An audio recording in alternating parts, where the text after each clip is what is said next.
Okay, good evening, ladies and gentlemen, and welcome to the Bath Royal Literary and Scientific Institution. And as far as Ukraine is concerned, what a week it's been.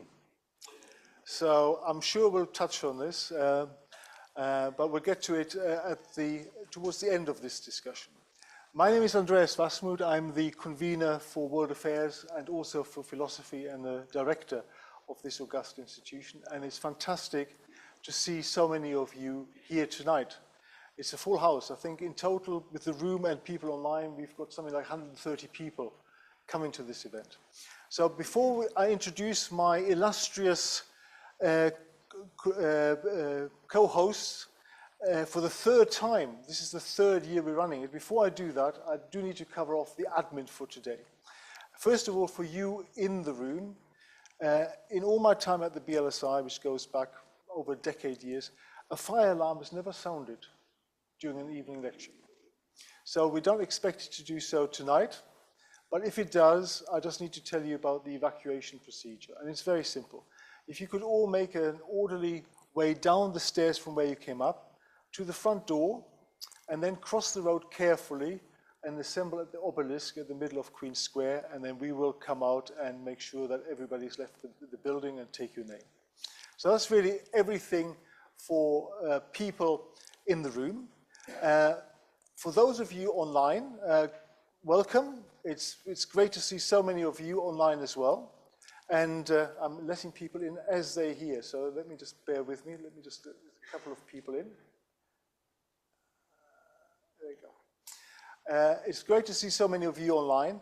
And again, because there's so many, today you won't be able to unmute your screen or show your video, but if you want to ask a question, please put it in the chat room, and then I'll ask the question on your behalf. And we've got somebody, Tony Symes, the chair of our program subcommittee, has kindly agreed to be the mic waiver in the room. So please feel free to ask as many questions as you like in the room. I think we're probably going to talk about things for about an hour, and then we'll throw it open to a Q&A session from about 8:30 for 30 minutes.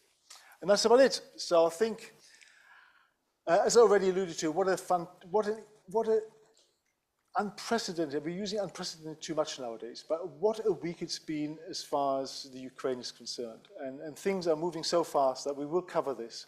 But I want to go through this in 4 stages tonight. Rajan and Paul and I will talk about really, where did we leave it off last year? So after 2 years, where were we?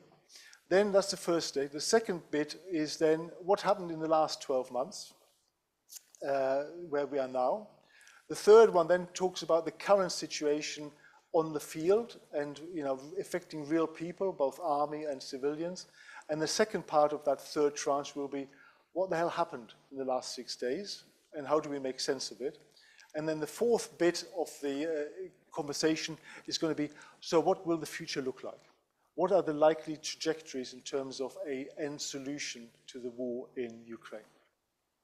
So quite a mean task in the next 45 minutes or so. But let me welcome Rajan and Paul for the third time to the BLSI. It's great to see you here, because Paul wasn't going to be with us until literally 2 hours ago, because he's in Belize in South America.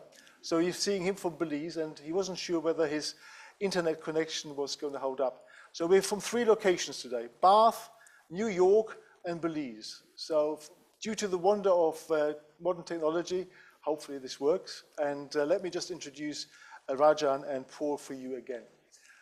Rajan is a senior fellow at the Defense Priorities, a professor emeritus at the City College of New York's Colin Powell School for Civic and Global Leadership, and a senior research fellow at Columbia University Saltzman's Institute of War and Peace Studies. His books include Conflict in Ukraine, The Unwinding of the Post-Cold Order, how apt, and most recently, The Conceit of Humanitarian Intervention. So welcome, Rajan. And Professor Paul Danieri is the former Vice Chancellor of the University of California at the Riverside. He's a professor of political science and public policy. He studies politics in the former Soviet Union, focusing on Ukraine and on Ukraine-Russia relations. And his books include Ukraine and Russia, From Civilized Divorce to Uncivil War, and more recently, Zelensky's Ukraine 1 year later. So please put your hands together for Rajan and Paul.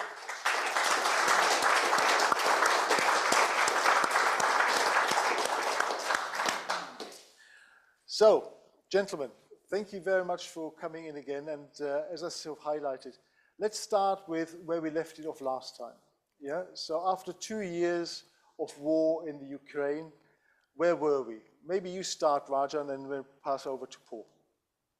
So when we spoke last time, Andreas, there was a question about whether American aid to Ukraine would be continued.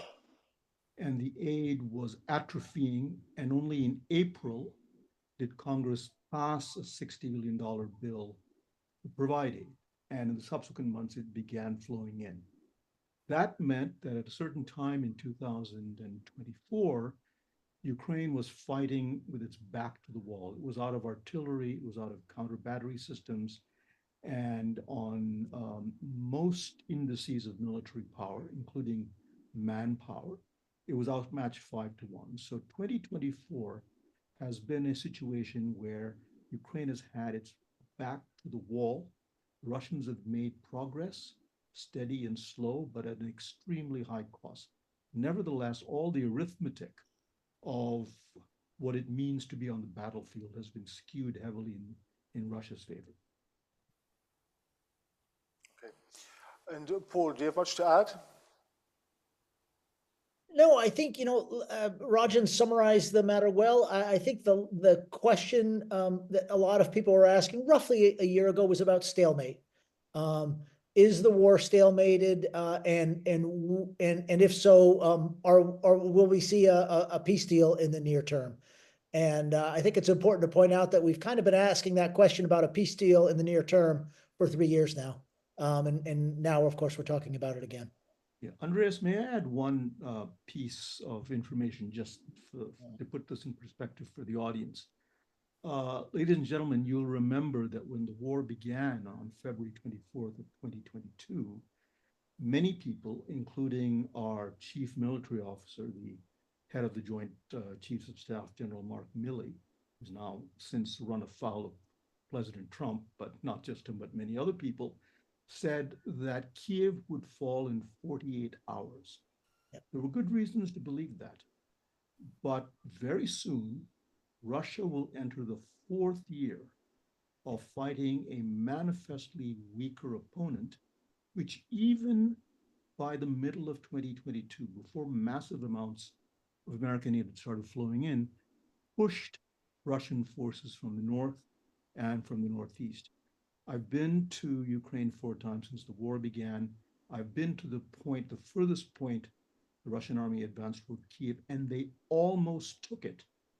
Their tank divisions didn't penetrate the city, but they had airborne forces inside the city. That's how close it came.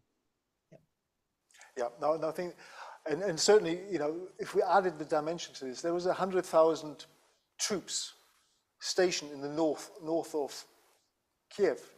So, this was a massive force that was repelled in the first year of the war. And that gave the Ukrainians presumably a huge amount of confidence, and they were talking about their spring offensive. But what happened to that? Paul, you want to go first with this, or?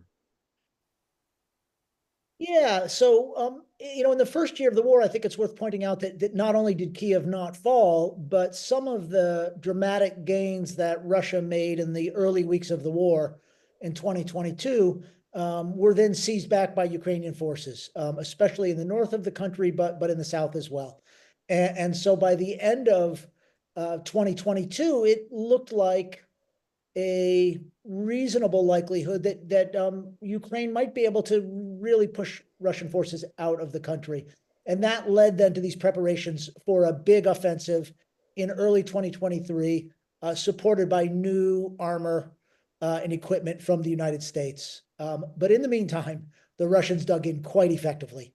And the war really shifted from what it was in 2022 to what it has been since, which is from a war of maneuver to a sort of defensive war of trench warfare, where it has become extremely costly to take territory.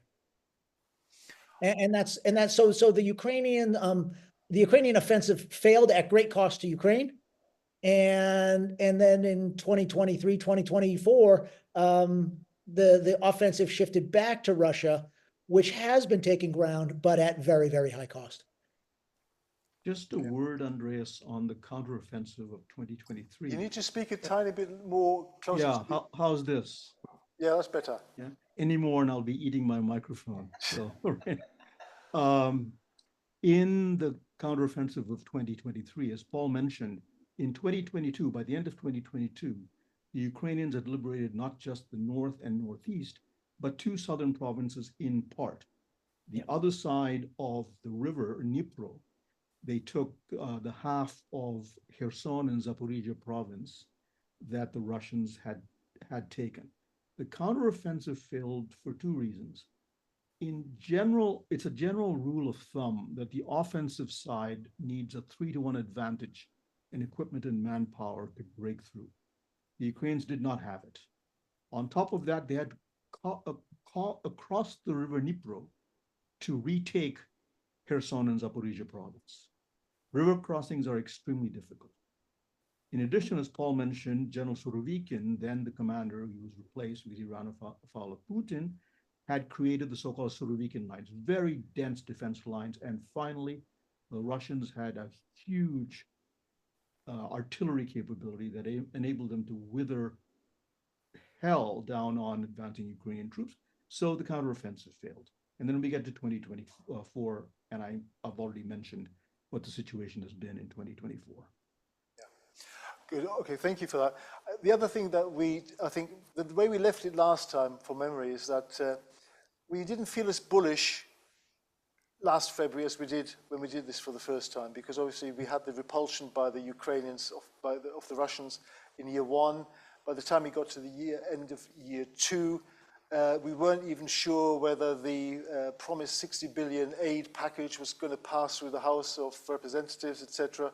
So, there was a bit of confusion, and maybe we should take it on now from where we left it there then. So, we left it on the basis of what is the future, given two things predominantly. One was the support that was required by the US, but also by Europe, to support the Ukraine in year three, and also the manpower that was going to be available to the Ukraine to facilitate that. So why don't we sort of explore then what happened in the last 12 months? Now we've positioned year one as basically a successful Ukrainian repulsion of Russian aggression. In year two, the counteroffensive didn't quite work, and Russia in year two managed to sort of re-establish itself in terms of its military and artillery power.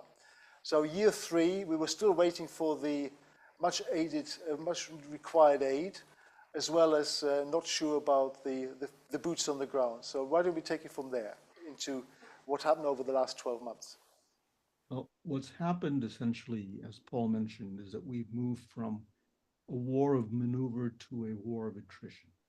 Slow advances involving heavy casualties for both sides, and Ukraine, in a sense, getting the worst of it. But I want to put this in perspective. At the moment, remember the vast superiority of Russian power. The Russians control about 22%, give or take, of all of Ukraine, including their advances in 2014, that is Crimea. This entire year, they have advanced and taken an area about the size of Long Island, which is a borough in New York. It may not mean anything to you, but I'll give you a European example. It's about the size of Luxembourg. That's not a trivial amount. But what I want to emphasize is, given all of the advantages that the Russian army has, I am struck by their considerable losses, about 700,000 killed and wounded. Huge losses on the Ukrainian side, but we expected that. And how they've had to fight very hard. In the last month, what I've noticed is what's known as their up-tempo, the speed at which they're advancing and the amount that they're losing is quite substantial. One final thing that happened last year. In August, the Ukrainians made a surprising move into a province within the Russian Federation, a province called Kursk. They took a pretty large area. Yep. There's been pitched battles between the Russians joined by the North Koreans. The Russians have clawed back about half of Kursk, but the Ukrainians are still hanging on. And at the moment, the Russians and the North Koreans are taking very heavy casualties. So it's been a mixed bag altogether. Ukraine is definitely on the back foot, but keep in mind the larger picture, which is what is the nature of the power that the Ukrainians are confronting? It is the world's only other military superpower, as it was known certainly before the war began. Yeah. And I might just say a bit to pull out from what Rajan said to what I think that means strategically. Russia, we keep on hearing that Russia has been making steady gains over the past year, and it's true. But as Rajan points out, they've been steady, but they've been tiny amounts of territory seized at a very, very high cost. So that if you think about Russia conquering the amount of Ukrainian territory that it claims, it cannot accomplish it, or it would be very difficult to accomplish it at the rate of casualties per square mile that it's working at. And so one of the big strategic questions is the Ukrainians' ability to mobilize new soldiers, and that was a big event in the last year, a new Ukrainian mobilization bill going through parliament that was very controversial. But as well as this question of how long can the Russians continue to mobilize and replace all of these soldiers that are getting killed? So this is classically what a war of attrition is about. The other thing I'd point out is about this invasion of Kursk Oblast, which was strategically, right? This was not a tactical thing to do for the Ukrainians, right? The Ukraine has no interest in holding Kursk in the long term. This territory was seized with an eye to two things. One is forcing Russia to divert forces from its offensive in eastern Ukraine, and creating a bargaining chip that can then be bargained back at the table. And what I thought was very interesting was that Vladimir Putin didn't do what I thought. I thought he would feel immense pressure to take back this territory immediately, and that would allow the Ukrainians to fight on the tactical defensive and maybe exact some high costs. And he did not do that. He basically met the raise and said, I'm going to keep pushing in eastern Ukraine, and we'll make Kursk a secondary priority for the time being. And I think that was surprising, but probably strategically smart on Putin's part. Then they brought in these North Korean soldiers, which was a game changer, I think, in terms of the broader world context of the war. Big debate among some of the people I know as to whether this was a sign that the Russians were running out of their ability to mobilize forces, or whether it didn't mean that at all. But as Rajan points to, there are now some signs that the Russian offensive is culminating, as the military folks put it, which is basically coming to a natural end of its ability to keep moving forward. And that may, if to the extent that's true, it may have some implications for bargaining in the future.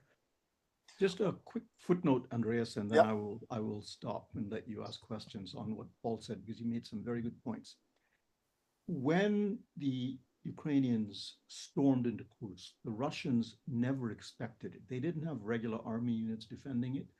They had what are known as KGB border guards and these Akhmat soldiers.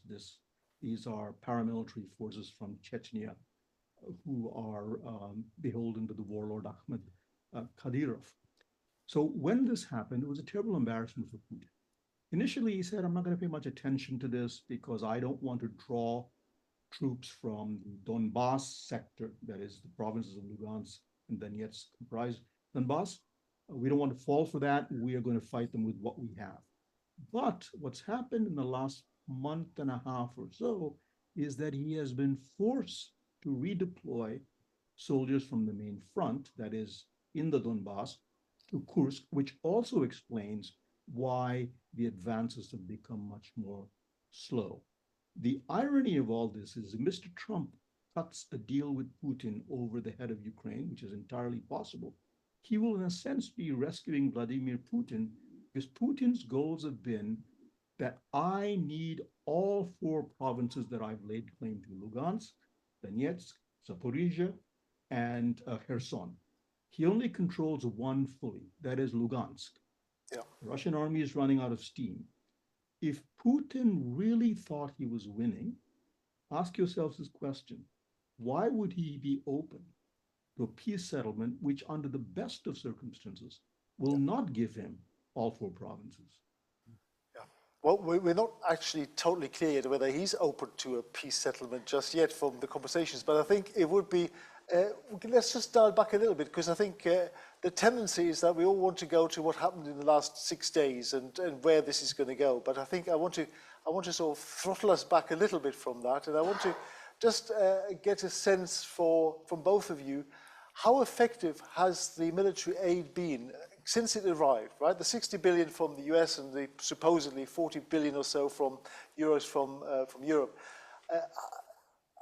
Has that arrived? Is it actually operational in the field? I mean, what we hear in the news is that actually we don't hear about big artillery. We're hearing about drone attacks, which cost $300 to make and things like that. So where is that funding? What happened to it, and is it being deployed on the battlefield?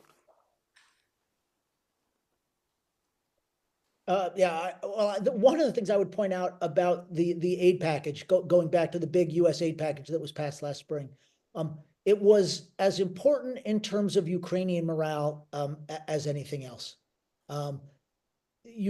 War is about morale in large part, and Ukrainian morale had been suffering, and had the U.S. cut it off at that point, I think morale would have suffered even more. It would have been harder to pass a conscription bill with this idea that, well, we're doomed anyhow because the Americans have cut us off.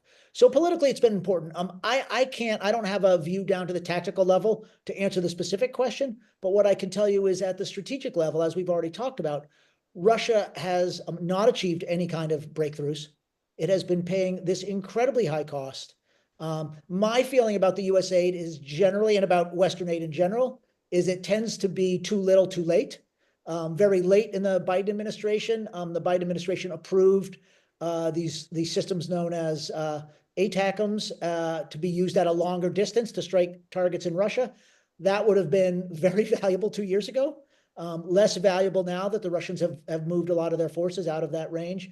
In any event, I think it has been important, both in terms of morale, but also on the ground. Yeah. It's absolutely been important in terms of morale, but the equipment has also made a big difference at the operational level on the field. One thing to remember, I'm sure you're all aware of this, but let me just repeat it anyway for context's sake.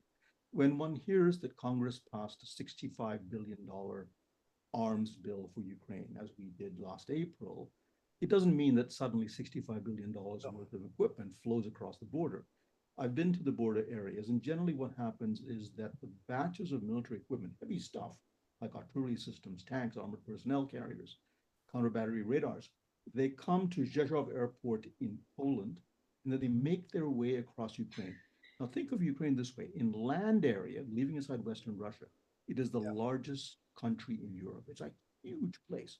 So the logistical challenges of getting equipment from Poland across the border and across Ukraine, bearing in mind that the Russians have tried to strike these convoys sometimes, is very, very challenging.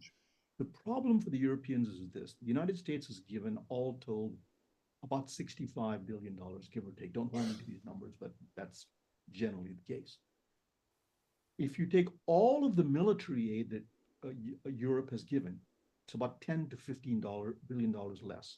My point is, if the United States were to get out of the game, and Mr. Trump were to say, I'm finished, I'm not going to give Ukraine any more military aid, it would make a very, very big difference, not only in terms of morale, but also on the battlefield. Okay, and I think we also need to remember that actually the casualties over the last 3 years have been extremely high. I think the figures I saw is about 50,000 Ukrainians dead, up to 400,000 wounded, and the Russians have probably suffered twice the losses at least. 100,000 dead and probably 800,000 wounded.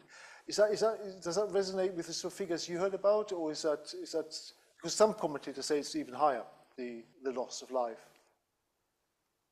No one knows the real number, Andreas, but it's about the figures one hears from intelligence assessments here, as well as British military intelligence. They track, they align.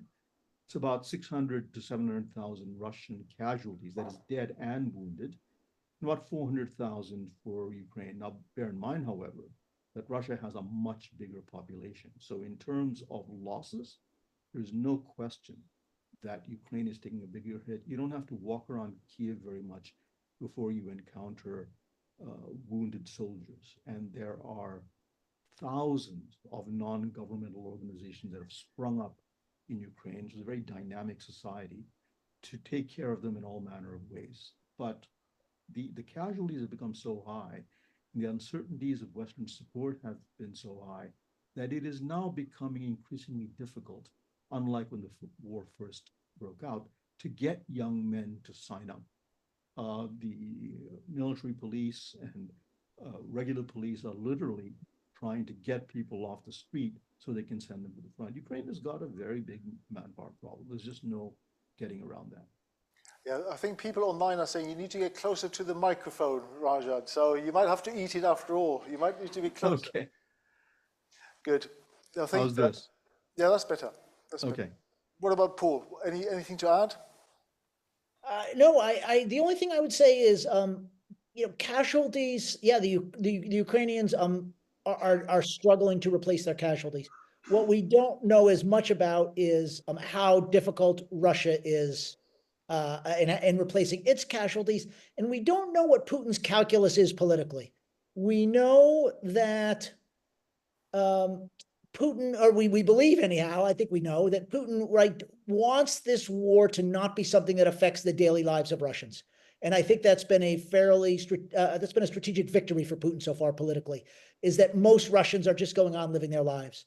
But to the extent that he's got to up the regime, up the level of coercion, I think he's actually quite hesitant to do that. And so the casualty numbers affect both sides. We just know so much less about how it's affecting the political situation in Russia. But just to give an example, to take the example of the Vietnam War, right? The United States didn't have any lack of ability to kill North Vietnamese soldiers or irregulars. And the United States lost about 60,000 killed in that war, 58,000 killed in that war. But that was enough to get us to say, enough, we're out, long before the 2 million or so Vietnamese killed was enough to get them to say, we're out. And so it's not just numbers, it's sensitivity. And we just don't know much about Russia's and Putin's sensitivity to casualties, except that so far they seem to be able to send off more men to die. This is a very important point. If you want to know anything about Ukraine, you can read about it in the press at great length, because there are tons of Western reporters there. They're able to meet officials, they're able to go to the front, very open society in that respect. We don't know that much about Russia because there is no equivalent access. So I was able to go to the Ukrainian front lines. I would not be allowed anywhere near the Russian front lines. So it's like the person who's standing under the lamppost, and the person asks, what are you doing there? And he says, well, I'm looking for my keys. Well, why do you keep standing here looking for your keys? There's more light here, right? So we have to bear in mind that we don't have a really good picture, but we do know certain things. How have the Russians mustered people to fight the Ukrainians? They've relied largely on kontratniki. The Russian word means people who sign contracts. These are ex-military officers in a pool with military experience, and they have been paid huge amounts of money, even by American standards, to sign up. That pool is drying up. In addition to that, there is the monthly call-up of raw recruits. But Putin has not been willing, since he did it in September 2022, to do a general mobilization. And even the call-ups tend not to favor or not to be focused on the large urban cities, because he knows one thing: when there is a political storm in Russia, it always begins in the big cities. We also know one other thing, that is that the Russians have not only been recruiting North Koreans. Ask yourself, if they have no manpower problems, what are North Koreans doing in Kursk? They've also been recruiting mercenaries from various parts of Africa, Cuba, Nepal, Central Asia. And we know this for a fact because some of them have been found ending up dead, or the governments have protested the fact that they've been somehow seduced, as it were, to go to war on the Ukrainian battlefield. So Russia has its problems. It has economic problems. We can talk about that later. But we know much more about Ukraine's problems, partly because of access and partly because we're supplying Ukraine and supporting Ukraine. Yeah. So, Rajan, you've been over there quite a few times, haven't you? And I think when we talked about this previously, the Ukrainians obviously have a huge amount of national pride, right? That actually, the morale to actually start, fighting against the Russians in that war and keep on fighting was something that was evident for everybody to see. Given that you've been there relatively recently, what's the morale like in Ukraine at the moment, both the civilian population but also the army? Two things. The Russians, I do not think, or Putin in particular, did not think that the Ukrainians would bleed and die for their country for this long in the numbers that they have. He picked, in a sense, the wrong people to go to war with and big fight with. That said, 3 years of war with constant bombardments, even in a city like Kiev, there are air raid alerts all the time. So much so that I stopped going to the basement of my hotel because I would be running there 5 times a night if I obeyed that. Not to mention the frontline areas. I mean, the devastation that has been visited on Ukrainian towns and cities is unimaginable in areas like the East in particular. But 3 years of war, the death of so many young men, questions about whether Western support will continue, has certainly taken a toll on morale. I'll give you one example. I have a friend who is a diehard Ukrainian patriot. When I first met her in 2022, she had no thought for ever leaving the country. About 2 months ago, she told me she's going to move to Greece because she's just worn out. The lack of electricity, cutting off of water supplies, the terrible survival problem in the winter. People are worn out. There's a large refugee problem, as you all know, refugee outflow, Yeah. in various parts of Europe. I don't know what the numbers are in the UK, but I suspect there are a fair number of Ukrainians there. So yes, morale has begun to atrophy. It would be surprising if that didn't happen. It's hard for Americans to imagine this because although we lost many people in the Vietnam War, we haven't had a war fought on American soil on the mainland since the War of 1812. Yeah. Okay. Putting aside the Civil War. Yeah. Paul, anything to add before we move on? Yeah, I would just add, I mean, the Ukrainian population, they're tired, they're exhausted, they're traumatized. It's just hard. I think the morale still largely comes down to, as traumatized as everyone is, this sense of if there's hope of winning, or if there's hope of accomplishing something by continuing to fight, I think they will continue to fight. And that's why I think aid from the West is so important. Because nobody wants to go die in a losing effort, right? And so I think that's what Ukrainians are struggling with now. Slowly but surely, Ukrainians have been accepting something that's very painful to them, but they've been accepting that they're probably not going to get a lot of this territory back. But that doesn't mean, right, that there's still nothing to fight for. And so that's, I know as we're going to get into the context of what happened in the last 6 days, the question of support and aid from the West is still incredibly important because what they are fighting for is the ability, still are fighting for, is the chance to live a peaceful, secure future, and maybe even a prosperous future after they've lost a bunch of territory and a bunch of people and been traumatized. And that's still very much at stake. Well, given that the Ukrainian people seem to be, let's not say ready, but tending towards wanting to do a solution to this war, and given that they're relying on the US and also on Europe in terms of their financial support, what are the Russian population? They're not really affected as much by this, are they? So they don't see this as much. I mean, do you get a sense though that the Russian government is increasingly under pressure to actually find a way out of this? Because the war of attrition is clearly very costly for them, both economically but also on the battlefield. Right. So I spend a couple of hours every day, sometimes more, just studying the battlefield. And lately, what I've seen are video clips of Russians at the front complaining about the toll that Ukrainian drones are taking. you have to know this, that in Ukraine, there's a cottage industry of drones. This is a highly advanced society with very well-educated people, and they've managed to create all manner of drones. This is largely, in some sense, a government drone war that are wreaking havoc on Russian forces. And I heard the other day a woman who was in the front, I think as a journalist, I can't, she wasn't fighting. And what she said is, how many of our kids, Ryabята in Russian, how many of our kids are going to die before they do something? Don't they see what's happening? So the carnage is very, very significant. But the reason for that, of course, is that this has become a brutal war of attrition. Putin, I think, will do his utmost to avoid a mass conscription. I don't know what morale is on the Russian side, but by now, so many people have died and come back wounded that you can't hide this anymore. The costs of protesting or even openly criticizing the war are so high that people are keeping quiet. But that doesn't mean that there aren't murmurs on the home front. In Ukraine, you can have a demonstration. No one's going to say anything to you. You can't do that in Russia and get away with it. So if we summarize the situation, because we might as well get to what the hell happened in the last 6 days and where are we now, as this sort of third tranche of this. So in terms of where we are right now, heavy losses by both parties happening. The Russians even more so than the Ukrainians.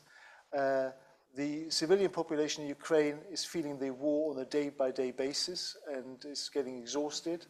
The Russian population must see dead soldiers coming back, because you can't really miss that given the volume of people who have died in this terrible war. And therefore, the scene seems to have been sort of set that there may be somewhere to go other than the continuation of war. And so enter stage left, a telephone call between Monsieur Trump and Putin, and all hell broke loose. So what is your take on the last 6 weeks? And then we'll sort of deconstruct it a little bit. Maybe you start, Rajan, and we go to Paul afterwards. I think I spoke last, so Paul, why don't you start this time? Okay.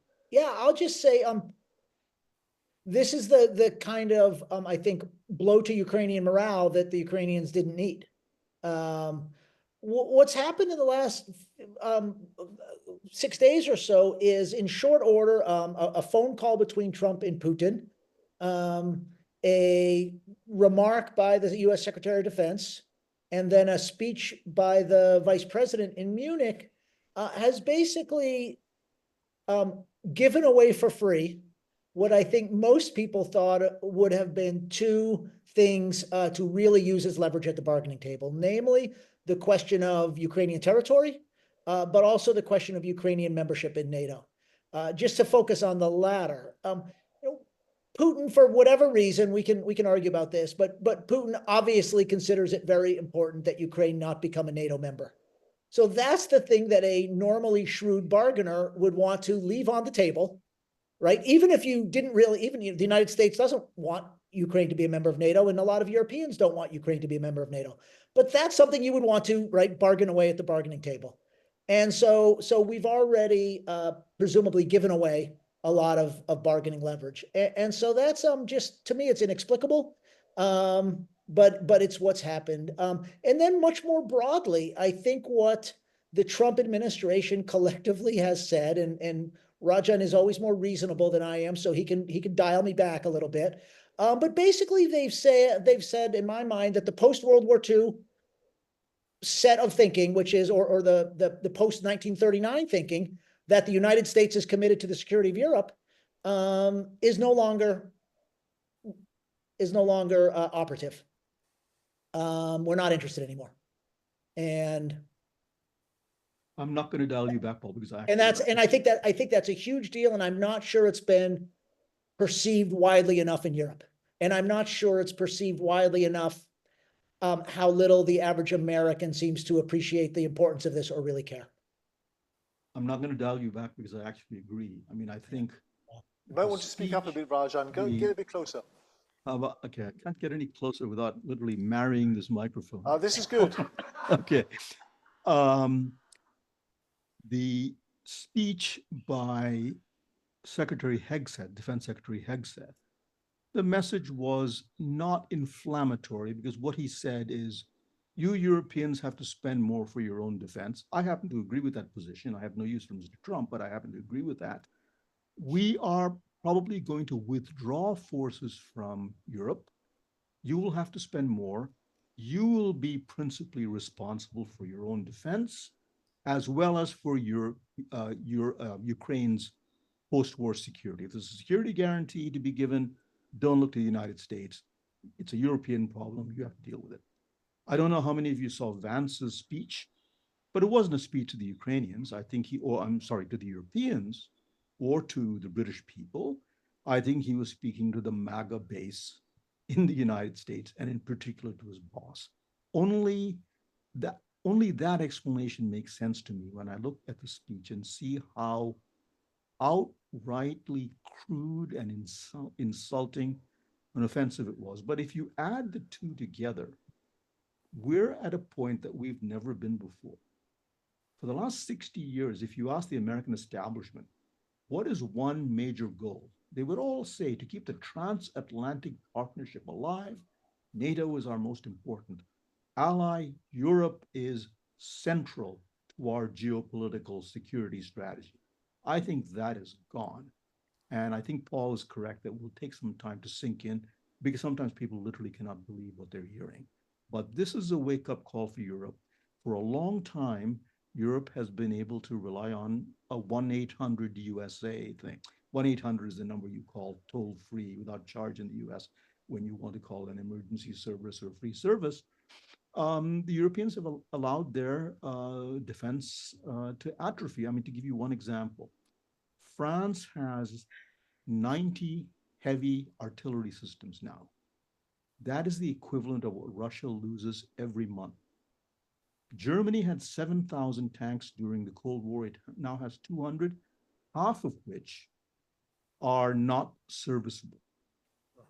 Britain has not had a fully deployable armored division that can be sent to battle since 1991.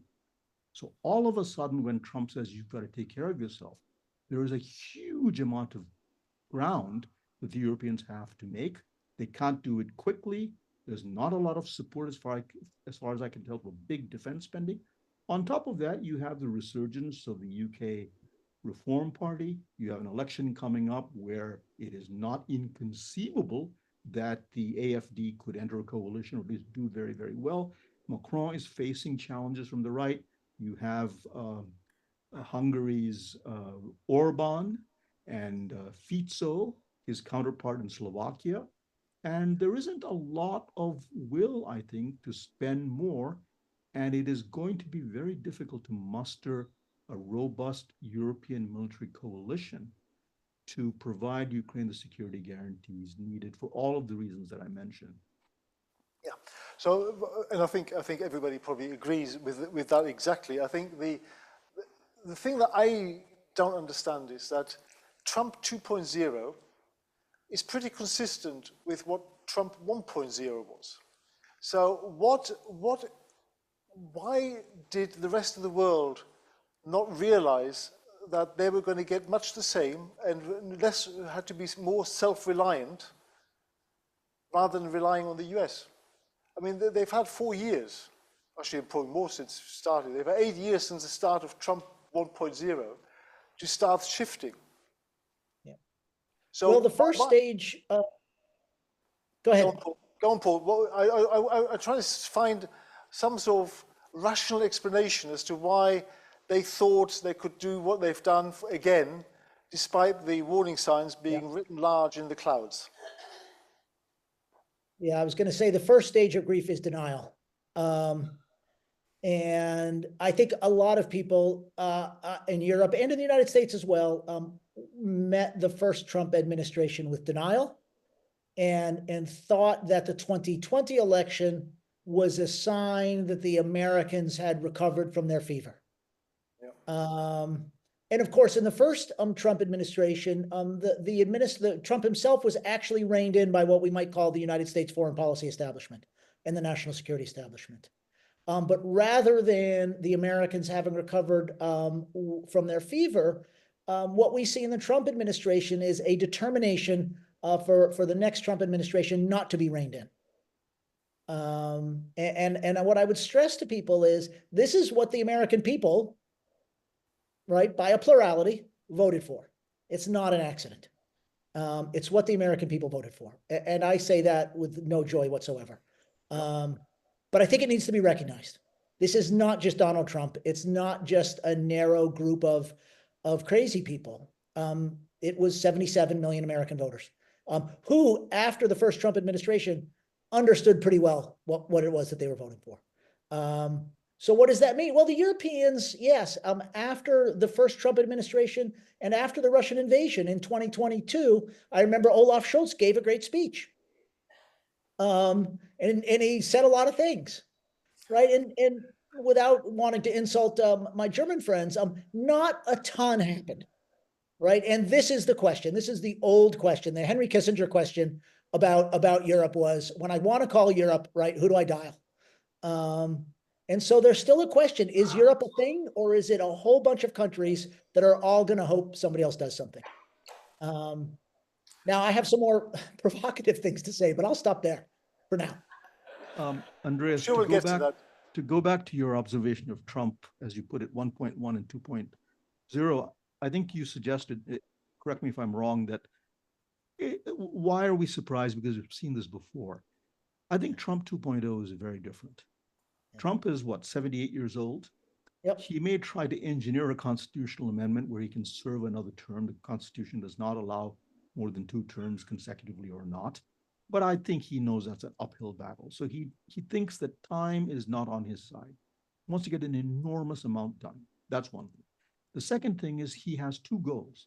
One is to destroy what he calls the deep state, which is why you have Elon Musk, who is the second most important person in the American government, although he's not a full-time government employee, purging the civil service, looking at ways to cut spending.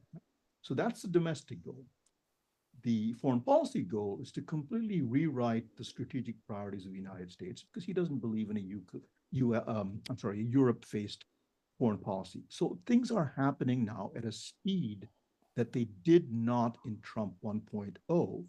And finally, while the Republican Party was very supportive of Trump in Trump 1.0, in Trump 2.0, it has been reduced to a cult. There is not a voice of dissent, whatever the president wants. Look at some of the people that have been confirmed for positions in the Congress. It's absolutely stunning to me. There has not been a Republican, except perhaps Mitch McConnell, who's retiring, former Speaker of the Senate, who has dissented. They are all completely willing to do whatever Trump wants them to do because they know that if they cross him, he will call upon his supporters to fund an opponent the next time they run, and they want to stay in power. Elon Musk has very deep pockets, and he's made it very clear. If you don't support the president and you're in the Congress, I will throw money behind another candidate to replace you.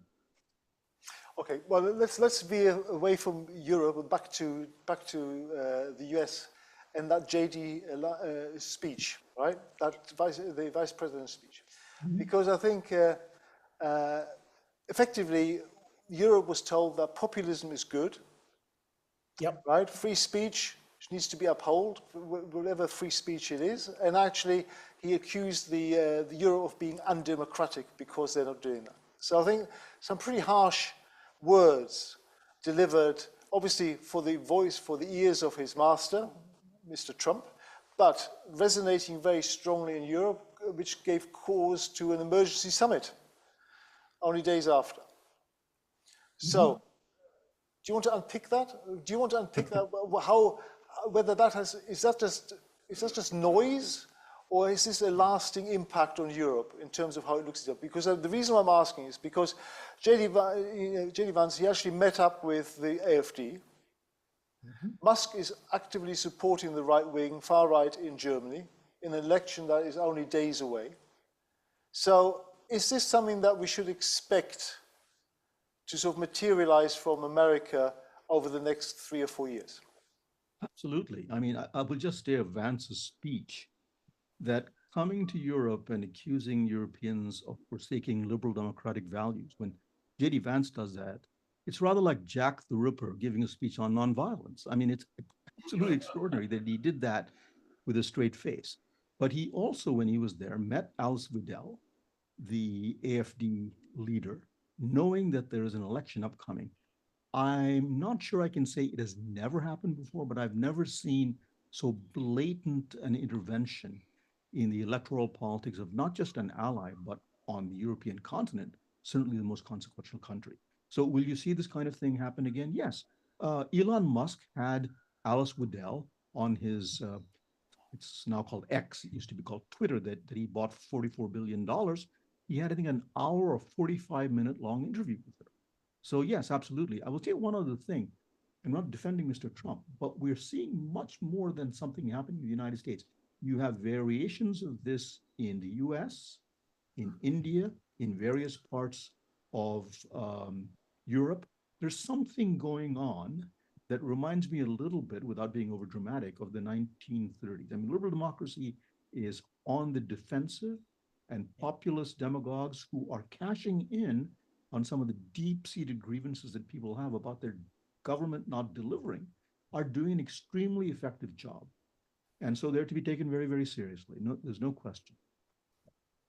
Okay. Yeah, I would just add to that, my observations. I think Rajan is right that Vance's speech was the target audience, to a large extent, was the American right wing, but I think it was also targeting the German potential AFD voters. I think Vance and Trump want to legitimize the AFD. And one of the things that people often point out is this weird thing where Trump seems to be very cozy with our adversaries and very hostile to our friends. And I think there's a reason for that doesn't isn't just about geopolitics, right? They're isolationist at heart, with this very, I think, primitive notion of isolationism and what that means. But ideologically, Trump, Vance, what remains of the Republican Party in the United States, and certainly Elon Musk, are they are very sympathetic to the AFD, to the British National Party, to Nigel Farage, to Marine Le Pen, and to Viktor Orban and Vladimir Putin, because of those people's hostility to liberal democracy as opposed to populist democracy, their hostility towards the rule of law, their hostility towards rights for minorities of any kind whatsoever, whether racial, ethnic, religious, or sexual. All of those things, they are actually ideologically akin to those others, and that is that's a big change. Okay, so I think we need to move forward now to the final segment, which is about where do we go from here, right? So what are the trajectories for the Ukraine specifically? And given what you said, where we've got a zeitgeist that's sort of blowing through the world that is pretty populist and right-wing, and given that that special relationship across the pond may not be what it was between America and Europe, what does that mean for the war ending in Ukraine? What are the possible outcomes over the next 12 months? And I think this is really where we need to spend a little bit of time before we get into the Q&A. So who wants to start? Well, there are several pieces of this. One is that I think Ukrainians have to give up a dream that they've had, I think almost without regard to reality, and that is that the war will end and their security will be undergirded by NATO. There is no chance that they will get into NATO, now that Trump has definitively said that. Think of this as well. In 2008, at the NATO summit, George W. Bush persuaded a divided alliance to issue a kind of namby-pamby statement saying, one day Ukraine will be in NATO and we look forward to that day. Between 2008 and 2022, February 24th, which is when the war happened, Ukraine had not made a single meaningful step toward NATO membership. It had not even been given a membership action plan. So when people say, I was not, by the way, a big fan of NATO expansion, but that's neither here nor there. When people say Putin had to intervene because Ukraine was about to get into NATO. I don't find that argument persuasive at all, because there was no sign that that was about to happen. So one thing is Ukraine will not be in NATO. That raises a second question. How will it maintain its own security? It cannot by itself. So there are two choices, I think, on the table realistically. One is that Ukraine is given a security guarantee by primarily Europe, which will deploy a force in Ukraine, not clear where. I'm speaking hypothetically here. And that the United States will have to provide a whole array of logistical and surveillance and other systems because Europe can't do that. And there will be what Zelensky called an army of Ukraine, with the Ukrainians doing most of the fighting. The other alternative is what I've called armed neutrality, where there is no European force.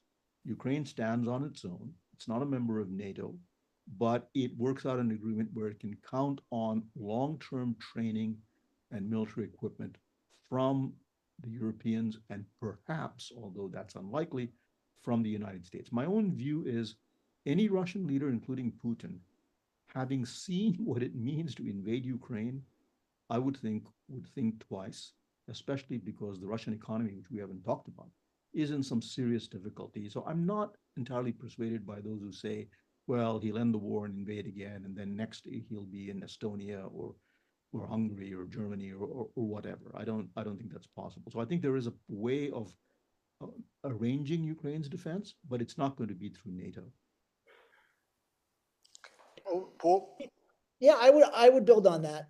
I agree with everything that Rajan said. And I would stress, I think Ukraine hoped, the deal that Ukraine thought was the painful deal it was going to have to make is we're going to give up territory for NATO membership.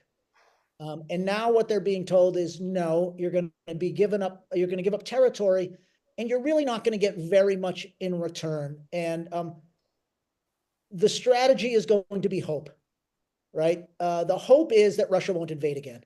Essentially, that's what Ukraine is going to be told, because as Rajan already pointed out, European security guarantees are checks that the Europeans are not yet capable of cashing. They simply don't have the forces to actually stop a Russian invasion of anybody. And so the hope is going to be, and it's not a completely unreasonable hope, the hope is that having had their noses bloodied, the Russians will not want to invade Ukraine again.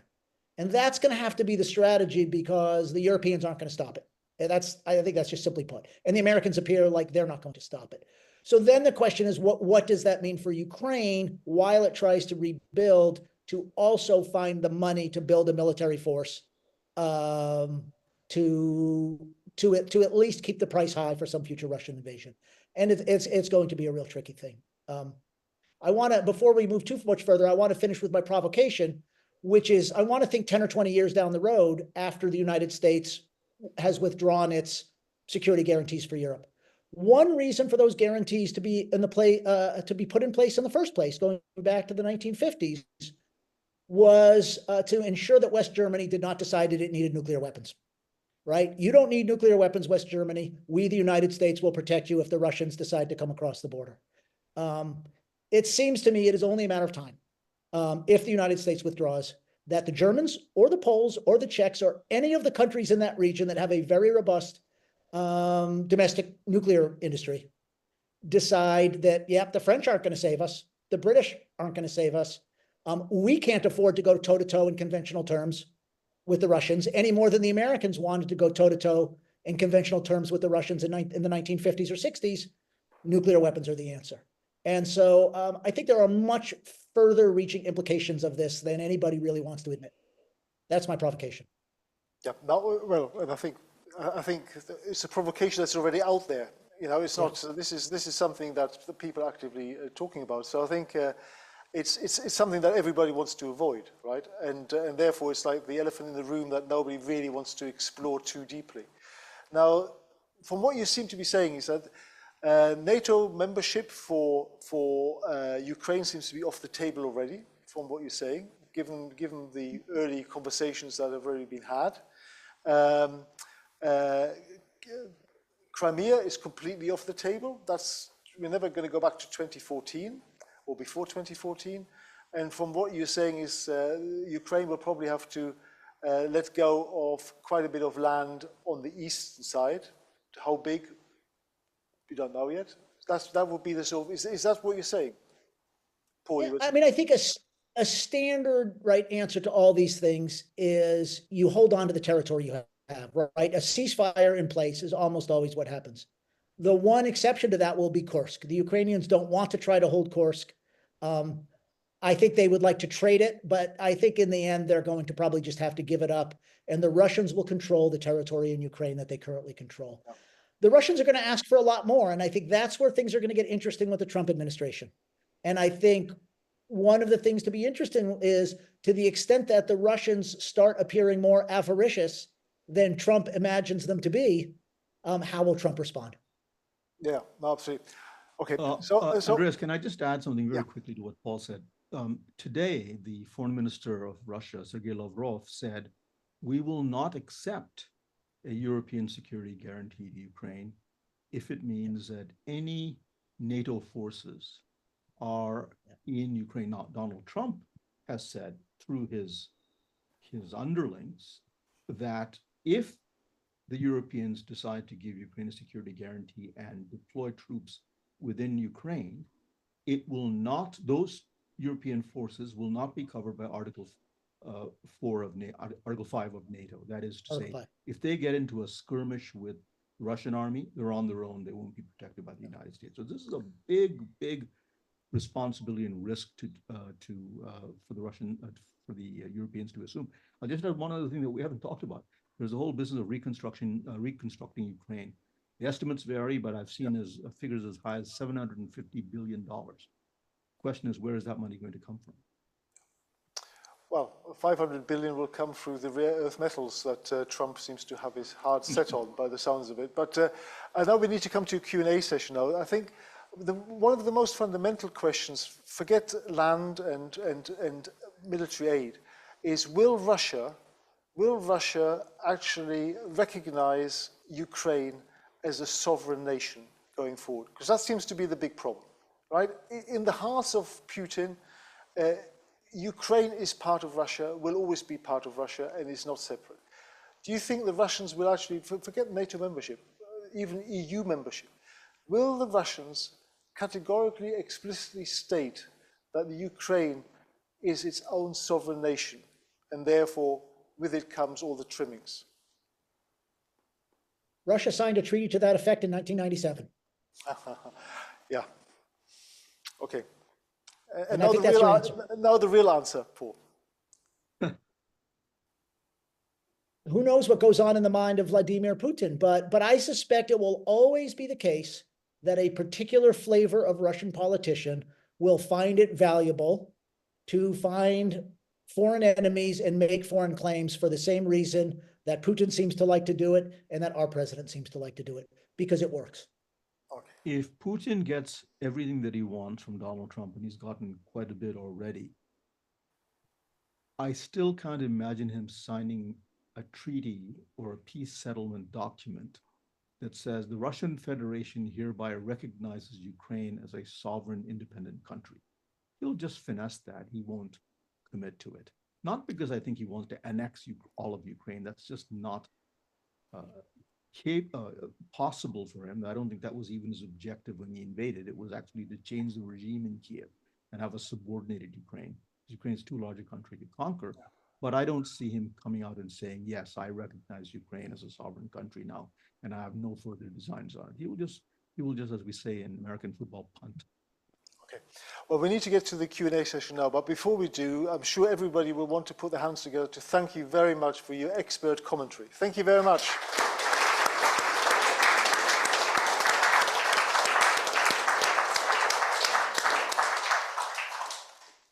Right, Tony is going around with the microphone in the room. I'll start off with something online. A lot of people agree with both of you to suggest that actually the United States of America is turning into an autocracy in its own right rather than the leading democracy in the world, and that actually Europe will need to look at itself in much more critical terms, to actually look after itself if it wants to have any role to play at a global scale.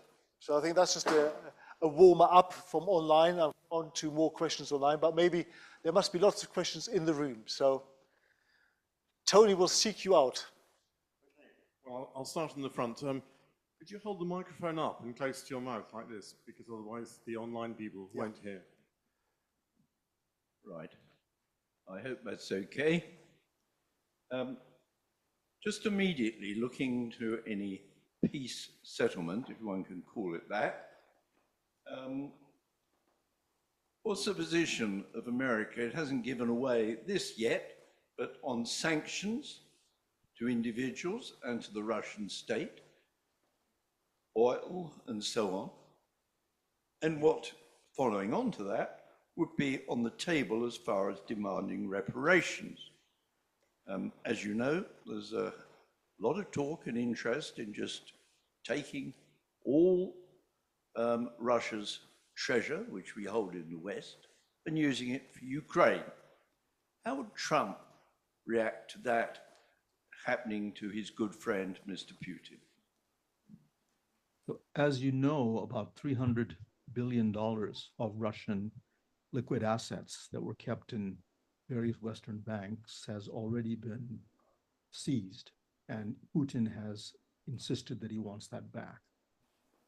I don't think that will happen, but I can tell you with almost absolute certainty that there is no chance whatsoever that Putin or any leader who follows him will pay reparations. I don't think that's going to happen.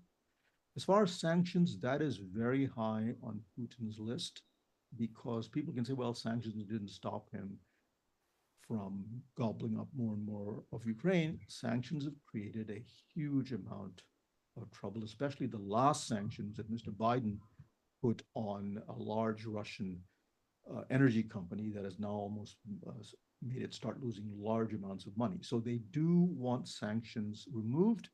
What I'm not sure about, whether it'll happen with one fell stroke where all of them will be removed, or they'll be removed on a sequential basis based on how well Russia's holding up the agreement. I just don't know what the White House is thinking on that is, but I can tell you that reparations are not going to be feasible. There's no way to compel Russia to pay reparations. Thank you. Any other questions? There's quite a few hands going up all over the place. Question here. What impact do you think a sellout will have on the American position in Taiwan? Does Trump even think about that or aware of any possible consequences? Not clear to me the extent to which it's thought about in the administration. I think the administration sees China very differently from how it sees Russia, sees China much more as a serious long-term adversary than it sees Russia, and less of an ideological ally. But at the same time, it's hard to imagine that the Chinese aren't watching very closely with an eye towards Taiwan. And it's hard to imagine the Trump administration, again, is going to endure any real cost to help anybody. This is an administration that in a lot of ways has a colonial view of the world. The previous questioner mentioned Ukrainian minerals. The Russians are already dangling the possibility of letting the American major oil firms back into business in Russia. This is an administration that has a transactional sense of things and a colonial sense of things. And that does not bode well for the smaller, weaker countries of the world like Taiwan and Ukraine. There's a lot of discussion here in the United States at the moment about how Xi Jinping is viewing all this, because it's quite clear that he wants the Taiwan question settled during his lifetime. Yep. And settlement, in his view, is to reunite Taiwan with the mainland, because he sees Taiwan as not even a country, but as a renegade province. Having said that, if he decides to go to war with Taiwan, there are two problems. It is actually not that easy to come across that body of water and do an amphibious landing in Taiwan, because that is what the Taiwanese army has prepared for, and they're preparing for it even more now since Trump has come to power. Then there's the question of what will the United States do? We've maintained this question of strategic ambiguity. We've not said if you invade Taiwan, we'll go to war with you, but does Mr. Xi, who is not a gambler, want to test this given that an American-Chinese war, even if China prevails and annexes Taiwan, will be hugely costly in blood and treasure to both sides. It will send the global economy into a tailspin. His first order of business is the Chinese economy, not, I would say, Taiwan. So I don't think he's going to say, oh, well, Trump made a deal with Putin. Now let me invade Taiwan, because he has to figure out what the balance of forces and the costs are in that particular theater. Right? He may be encouraged in some way, but I don't think he is a wild-eyed riverboat gambler who's going to start invading Taiwan all of a sudden and throw caution to the wind. Now, having said that, it's very easy for me to say that because I'm not living in Taiwan. So I want to add that caveat.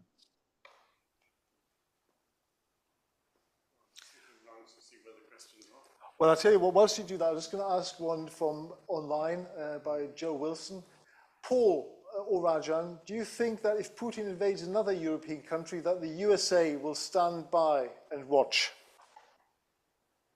Yes. Rajan. I'll just give a somewhat longer answer to that question, but not too long. If you read Article 5, most people think that Article 5 is a clause where if any NATO member is attacked by an outside country, immediately the alliance goes to war. If you read Article 5 carefully, it doesn't immediately oblige any country, including the United States, to go to war. It says they will consider the nature of the threat and take the appropriate action in keeping with national interest. Now, I'm freelancing here, but it gives a lot of leeway. Now, who has pointed this out recently? None other than Donald Trump. So I would say, is Article 5 still a meaningful thing? Yes, in the sense that I don't think any Russian leader wants to test whether the US will honor Article 5. But there is wiggle room in Article 5, not just for the United States, but all members of NATO. Okay, we've got plenty more questions in the room, but then I go back to a couple of online. Yeah. Hi. America is a military monolith. It has the largest numbers of military bases around the world.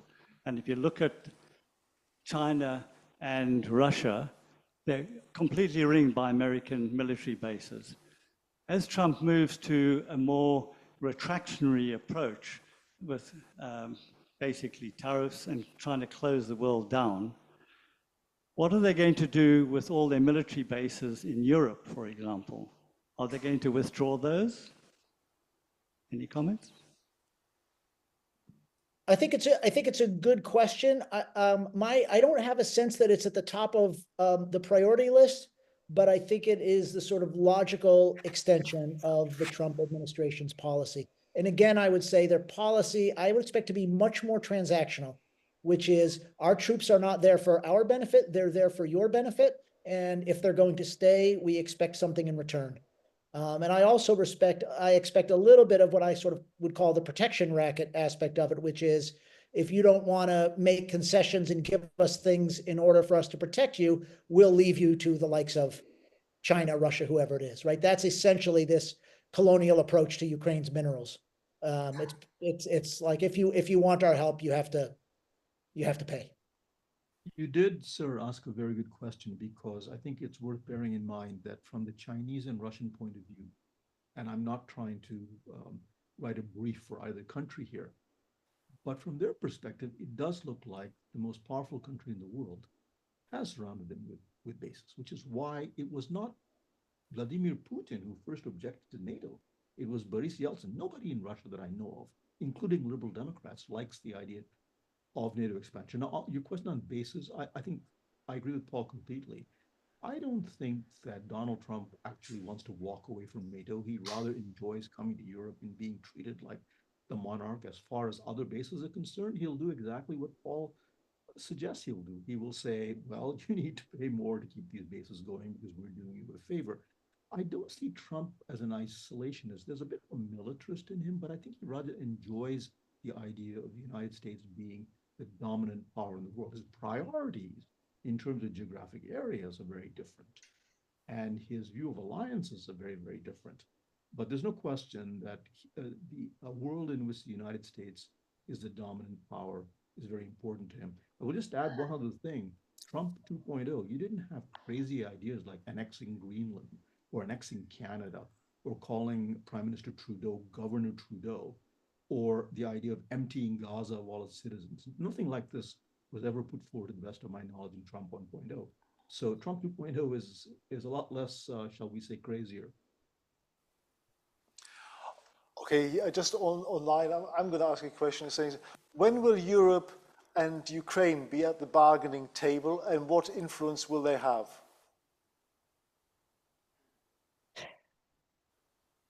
It's a great question. I don't know the answer. Eventually, Ukraine will have to stop fighting, in order for a deal to be delivered. And in that sense, the Ukrainians will have to sign on. But I think there's a strong sense in Moscow and Washington, and I think this is probably true, is that a fait accompli can be offered to Ukraine, and they'll have to take it. I'll just add one observation and then try to answer the question.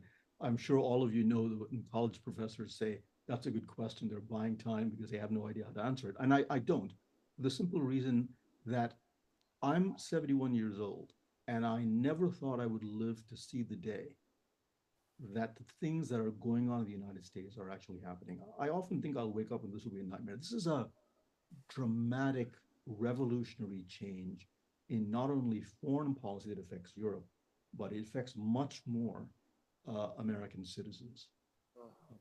So that's one point.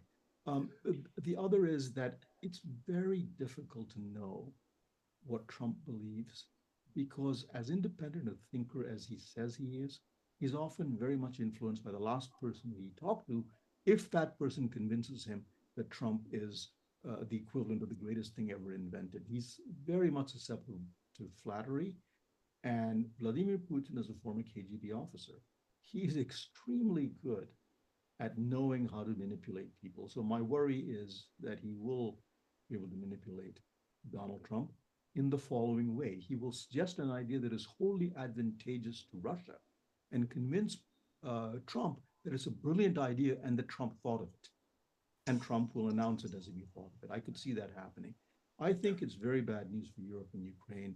If you ask me to lay a bet now, and I'm not a betting person, I would say it really looks like both will be at the periphery. Having said that, Zelensky has said, I will not sign an agreement that I don't take any part in writing or hammering out. So we will be left in a limbo. Could we see the war drag on for many more months? Don't exclude the possibility. Yeah. Okay. So what does Trump want to get out of finishing the war in Ukraine, and what are his key bargaining chips? One theory that's making the circuit, and there's all kinds of speculation about Trump, is that he was terribly envious that Barack Obama won the Nobel Prize. I will add that he won it for not doing very much of anything, but that's beside the point. And that Trump believes that if he brings the greatest land war in Europe to an end, he too will have the Nobel Prize. That's one theory going on. But I think much more fundamentally, he believes that this is a European problem. As the American saying goes, we don't have a dog in this fight. And he wants to get out. That's fundamentally, I think, his motive. And he believes that a modus vivendi with the Russians is important because he doesn't want Russia stuck together with China. Notice that the other day he said Russia should be invited back into the G7. Putin didn't even ask for this. Donald Trump offered it. Yeah, I mean, remember, Trump thinks of himself as a great negotiator and a great deal maker. And I think Rajan is right. I think he entertains notions of a Nobel Peace Prize, but even short of that, he sees himself as the guy who can get a deal done. And I think he believes, and this is the one place where I am inclined to agree with him, which is this war was a disaster for both these countries from the get-go. It continues to be a disaster. Nobody is gaining anything by it continuing. And so it makes sense to stop it. Good. That's a positive to finish off about. There's some more room. There's more questions in the room, I'm afraid. So let's see whether we can keep as positive as that. Can I just thank you. Can I just ask a quick sidebar question in the context of the last 6 days, as concerns the influence the U.S. military have on Trump and the White House, and particularly obviously the senior officer class of the U.S. military. So My assumption, and please tell me if this assumption has now shifted, is that the vast caucus of that senior officer class are, deeply transatlanticist, wholly subscribed to NATO in its original conception, have spent 20, 30 years kind of, believing that at their core. Therefore, if that assumption is broadly correct, ordinarily, in ordinary democracy, those individuals have huge influence over errant politicians, they can mollify the craziness. Have they lost that influence entirely as a body? In the history of our country, correct me if I'm wrong, Paul, one thing that's held up very well is civilian control of the military. Some blips, General MacArthur, for example, we know how that turned out. By and large, the military does not believe it should be playing politics. Now, generally, the military has been disproportionately recruited from the southern states. I believe there are a fair number of Republicans in the military. Whether they're Trump Republicans is another story. But don't forget that all of the senior officers serve at the pleasure of the president. He can remove anyone he wants at one fell stroke and find somebody who, in order to be in that exalted position, will do what he wants. I wouldn't expect the American military to be the force that changes the orientation of American foreign policy. I think we're seeing something that will last, and if Trump is followed by another Trump-like figure, and he could well be because he's charted a path to power that people will now try to emulate, I think that this is not a flash in the pan. I think we're in for the long haul because the Democrats are like deer caught in headlights. They don't know what to do. They haven't figured out a strategy. Thank you. We've got one more question, I think, in the room and one online, and then we need to call it a day. So did I see another hand up somewhere or not? Yeah, there's one there, and there's a hand up over the other side of the room. Okay, if you make the question quick and the answer quick, we might get 3 in before 9 o'clock. I mean, fully agree with everything you've said about we're at a world inflection point. This is the end of the post-World War II era. Things are not going to be the same going forward. So we're living in a world where rule of law has gone out the window. It's the law of the jungle, the might is right world. So you're going to see countries change, borders change, probably in the Middle East, probably in Africa, definitely Ukraine. We're going to see that. Won't the shearing off of the Donbass and Crimea, Zaporizhzhia, etc., and being integrated into Russia, won't that actually consolidate a Ukrainian state and actually strengthen in future a Ukrainian state? Because it's always been a cleft state since Kravchuk, since Kushner, since Yushchenko. Well, let them answer the question because we're going to run out of time. Yeah. So I think, yes, it's a good question. Would that consolidate the Ukrainian state if they let go of the Donbass? Right. I think the short answer is yes. The most pro-Russian and also the most retrograde and unenthusiastic about democracy parts of the Ukrainian electorate have been in Crimea and in parts of Donetsk and Luhansk oblasts. But it's also the case that many other Ukrainians who might have been ambivalent are now defiant, proud Ukrainians because of what Russia has done. So it's not just the territorial part of this war that is consolidating the Ukrainian state and the Ukrainian nation. It's the brutality of the war in the attack. Okay, thank you, Paul. One more question in the room and then one online, and then I think the gentleman here at the front was.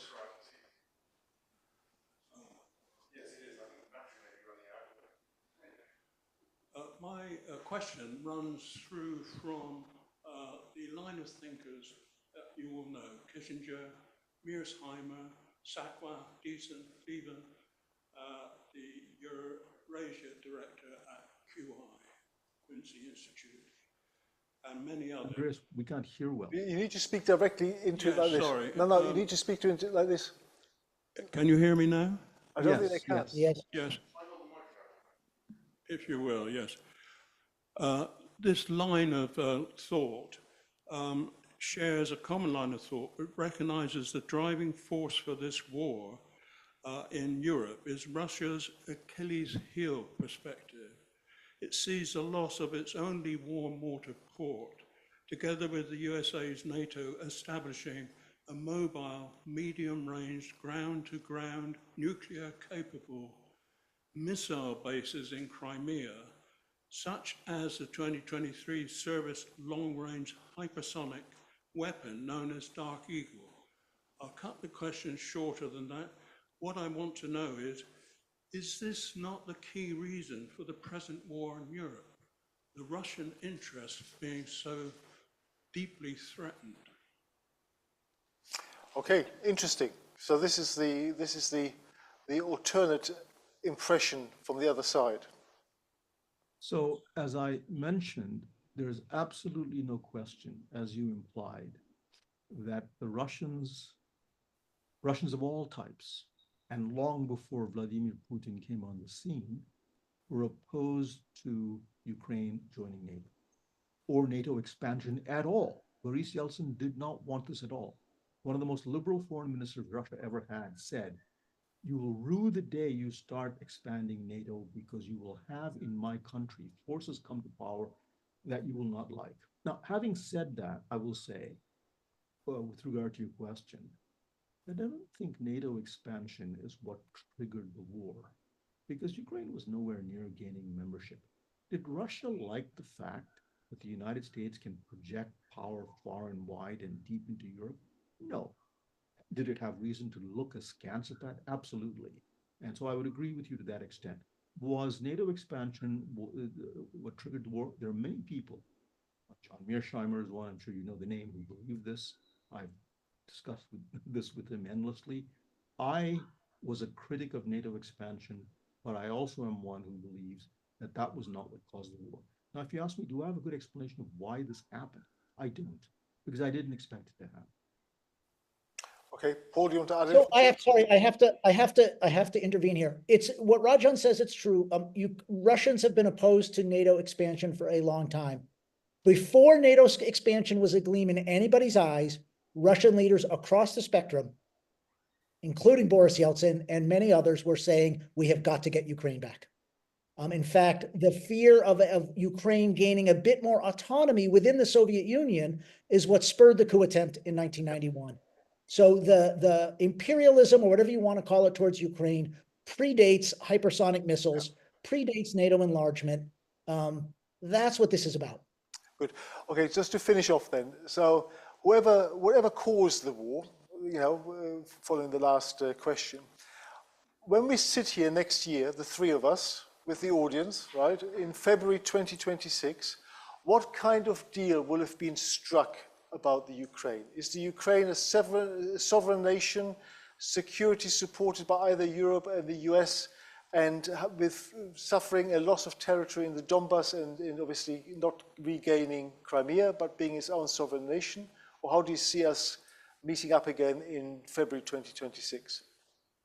I'll just be very quick and say, Andreas, while I don't think the odds are extremely high, don't rule out the possibility that we could still be discussing a war.